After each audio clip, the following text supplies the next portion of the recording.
Assalamualaikum warahmatullahi wabarakatuh. Perkenalkan, nama saya Khalil Gana Raffi dengan NIM 11021941108. Pada kesempatan kali ini saya akan sharing tentang salah satu algoritma machine learning yang digunakan pada kecerdasan buatan, yaitu SVM atau Support Vector Machine. Nah, jadi pada kesempatan kali ini saya akan membagi beberapa topik dari SVM ini. Yang pertama ada tentang definisi SVM, lalu yang kedua ada karakteristik dari algoritma SVM, lalu yang ketiga ada beberapa keunggulan dan juga kekurangan dari algoritma ini, dan yang terakhir ada implementasi dari algoritma SVM. Nah, mungkin kita mulai dari definisi dari SVM itu sendiri. Nah, jadi SVM atau Support Vector Machine adalah sebuah algoritma supervised learning yang bertujuan untuk menemukan hyperplane dalam ruang dimensi yang secara jelas mengklasifikasikan titik data. Nah, selanjutnya ini merupakan beberapa karakteristik dari algoritma SVM. Nah, yang pertama, SVM ini memerlukan proses pelatihan dengan menyimpan hasil support vektor yang didapatkan untuk digunakan kembali pada saat proses prediksi. Nah, lalu yang kedua, SVM ini selalu memberikan model yang sama dan solusi yang sama dengan margin maksimal. Lalu kemudian ada SVM ini dapat memisahkan data linear dan non-linear. Sebagai contohnya, kita bisa lihat pada gambar berikut ini. Di gambar pertama adalah visualisasi dari data yang linear dan dipisahkan oleh SVM dengan garis seperti ini, dan yang kedua adalah data-data yang tidak linear. Nah, bentuknya ini tidak linear, pada contoh kasus ini berbentuk lingkaran. Dia juga bisa dipisahkan menggunakan algoritma SVM. Nah, lalu yang ketiga, SVM ini tidak dipengaruhi oleh dimensi data yang tinggi, sehingga tidak ada proses reduksi dimensi di dalamnya. Nah, yang terakhir adalah memori yang digunakan dalam SVM dipengaruhi oleh banyaknya data, bukan besarnya dimensi data. Berikut ini merupakan beberapa keunggulan atau kelebihan dari algoritma SVM ini. Yang pertama, algoritma SVM ini clear, yaitu jelas dalam melakukan separasi data ke dalam kelas-kelas.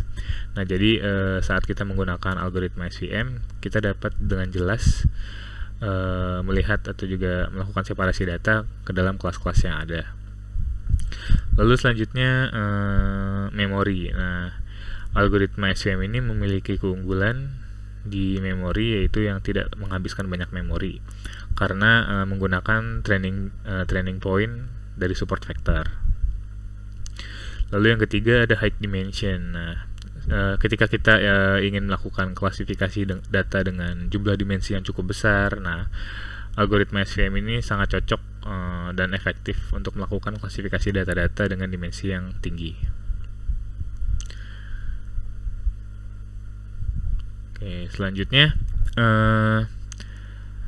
algoritma SVM ini juga memiliki beberapa kekurangan. Nah, yang pertama adalah yaitu low performance, yaitu memiliki performa yang kurang baik ketika dia melakukan algoritma pada dataset yang besar.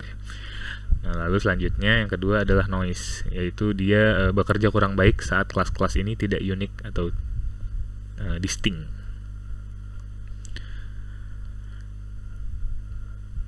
Nah, di sini ada tiga buah contoh dari penerapan algoritma SVM.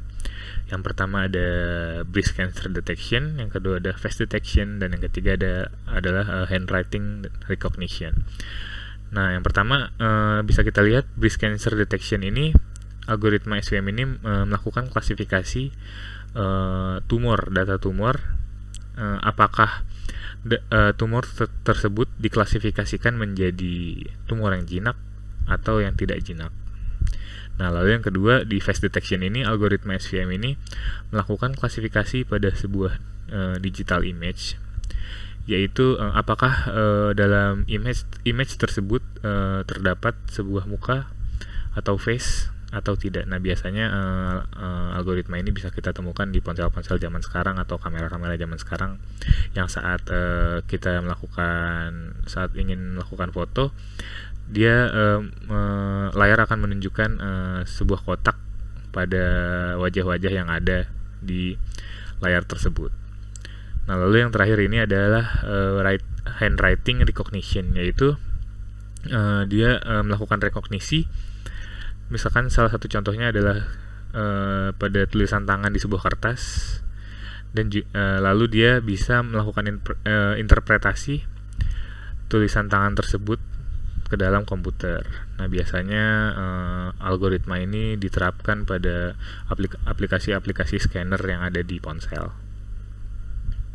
Nah, mungkin sekian yang dapat saya sampaikan atau sharing dari algoritma support vector machine. Kurang lebihnya mohon dimaafkan. Wassalamualaikum warahmatullahi wabarakatuh.